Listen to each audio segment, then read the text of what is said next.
Bom dia a todos. Estamos aqui uma vez mais reunidos para falarmos sobre o Evangelho no Lar, do capítulo 14. A lição de hoje é: quem é minha mãe e quem são os meus irmãos?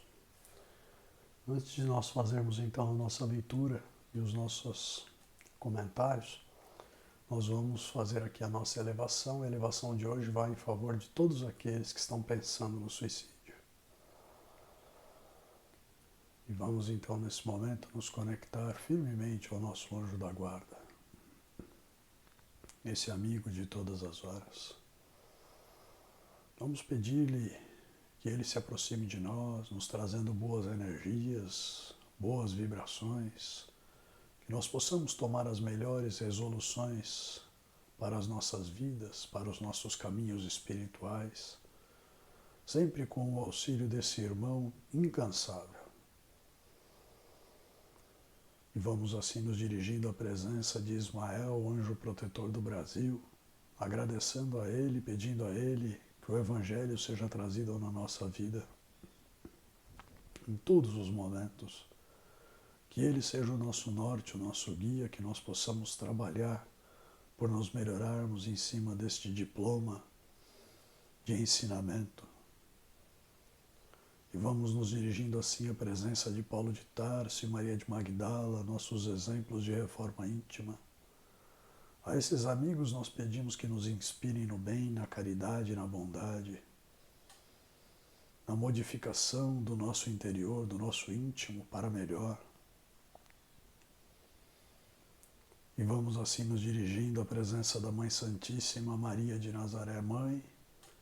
Pedimos que você, Mãe, dulcifique os nossos pensamentos, os nossos corações, nos enchendo de alegria, de paz e de amor, e nos levando à presença do seu Filho querido, nosso Mestre Jesus. Jesus, Divino Mestre, é com muita alegria que estamos aqui reunidos em Teu nome, Senhor. Que os Teus exemplos de paz, de harmonia, de amor estejam sempre gravados nas nossas mentes, que nós possamos sair a semear um pouco mais da fraternidade, da generosidade e da bondade para aqueles que nos cercam. A iniciar por aqueles mais próximos, Senhor, os nossos familiares, os nossos cônjuges, os nossos filhos. Que nós possamos aprender a ter mais tolerância, paciência no nosso dia a dia, desenvolvendo o amor na sua amplitude maior. E assim pedimos a Ti, Jesus, que nos leve à presença do Pai Criador. Pai de infinita misericórdia e bondade, diante de Ti nós nos ajoelhamos espiritualmente, agradecendo ao Senhor por tudo que somos, por tudo que temos, pelo dom da vida e da encarnação.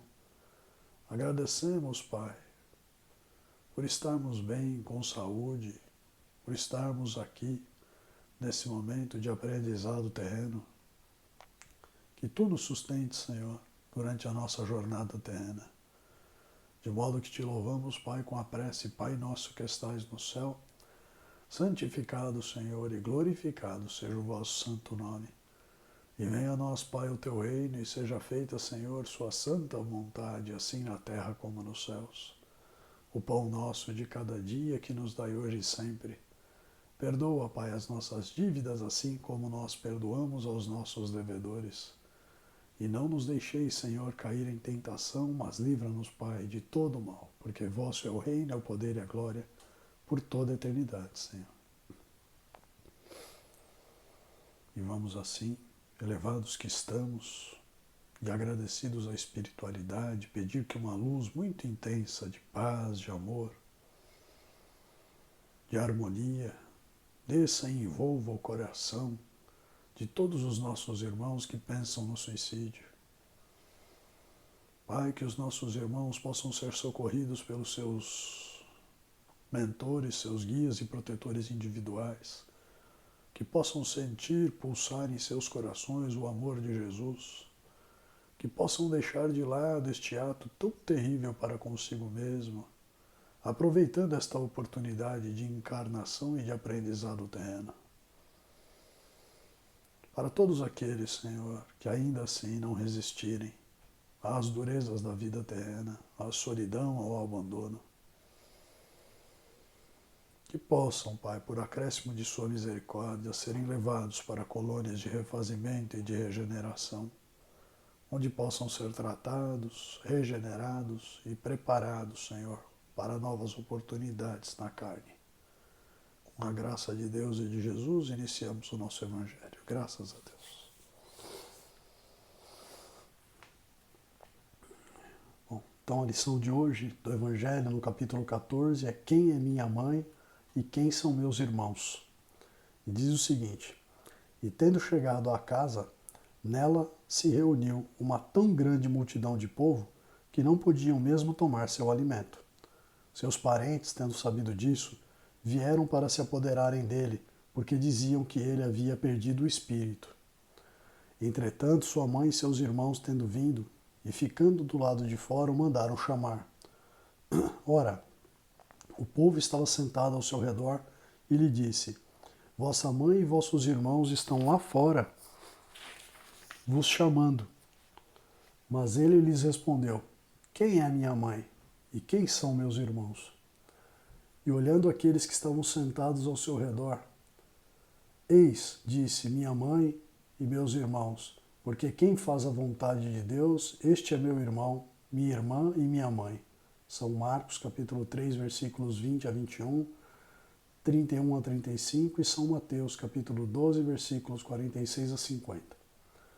Certas palavras parecem estranhas na boca de Jesus e contrastam com sua bondade e sua inalterável benevolência para com todos.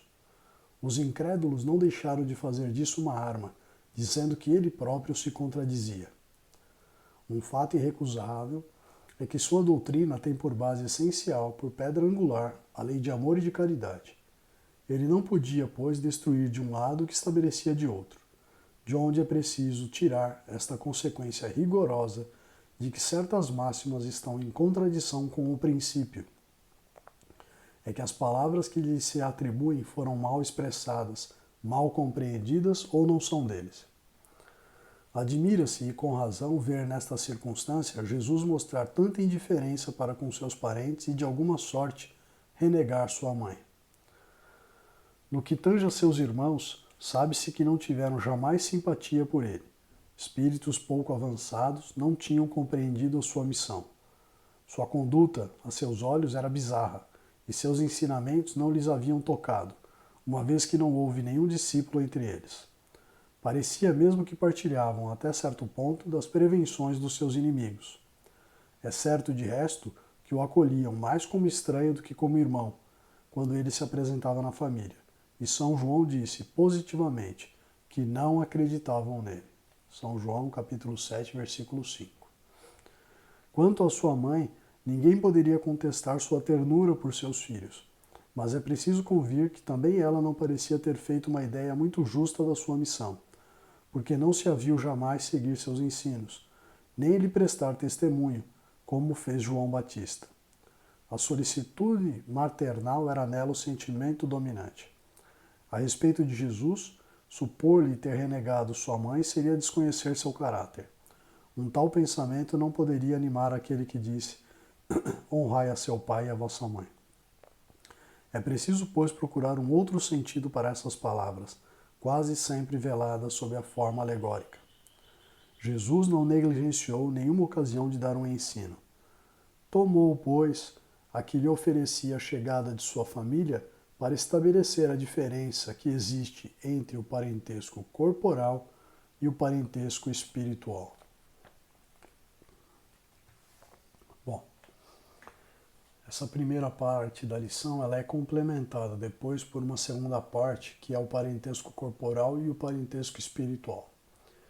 E aí aqui, acho que vale a pena então nós dizemos o seguinte: quando Jesus recebe a informação de que a mãe e os irmãos estavam do lado de fora o aguardando, e quando ele diz então, quem é minha mãe e quem são meus irmãos, ali foi uma oportunidade de dizer para aqueles que estavam junto com ele que ele considerava todas aquelas pessoas que ali estavam ouvindo a sua palavra como parte da família dele, uma parte da família espiritual. Nós temos, a gente sabe muito bem, laços familiares terrenos, né, os laços consanguíneos, né, dos nossos pais biológicos. Mas quem é que não tem aquele amigo, né, aquele que a gente diz que é um irmão, por exemplo, né, e na verdade nem familiar é, né, aquelas pessoas com quem a gente se identifica e parece ter uma conexão de imediato, né? Às vezes durante uma vida inteira nós nos damos muito bem com aquela pessoa, né? E assim, temos ela em grande consideração. Isso é porque certamente nós temos um laço maior com essa pessoa, mas é um laço espiritual, né? Nós temos no plano espiritual várias e várias pessoas que são familiares nossas, que cuidam de nós, que velam por nós, né? Que estão sempre ao nosso lado, nos intuindo, nos ajudando, nos auxiliando, né? E temos também aqui pessoas na Terra encarnadas que já foram parentes consanguíneas nossas, né, em outras ocasiões. E a gente sente uma enorme simpatia, às vezes, por essas pessoas. Né? Então, o que Jesus quis dizer ali naquele momento não é que ele não reconhecia sua mãe ou os seus filhos. O que ele quis dizer naquele momento é que ele também considerava todos aqueles que seguiam a sua doutrina como irmãos de caminhada. Né? Então, ele considerava aquelas pessoas também como família, porque elas já estavam tentando se melhorar e seguir os passos dele. Então, e foi uma forma, né, de estimular as outras pessoas também a seguir os passos dele. Né? Então, assim, acho que é isso que tem que ficar aqui, né, como essa lição, porque Jesus jamais pregou a discórdia, a desunião, jamais teve um momento de ira com a família, né? Muito pelo contrário. Né? E Jesus foi até o último momento, mesmo quando estava sendo crucificado, nós devemos nos lembrar disso, no momento mais duro da sua provação, o que ele fez foi olhar para cima, em direção a Deus, e falar para Deus nos perdoar, porque nós não sabíamos o que estávamos fazendo. Então é óbvio que ele não poderia, com toda essa grandeza de espírito, ter alguma coisa contra a mãe e os irmãos. Né? Então fica aqui esse ensinamento. Depois nós vamos falar um pouquinho mais e nos aprofundarmos um pouco mais sobre esses laços de parentesco espiritual. Então fico por aqui hoje.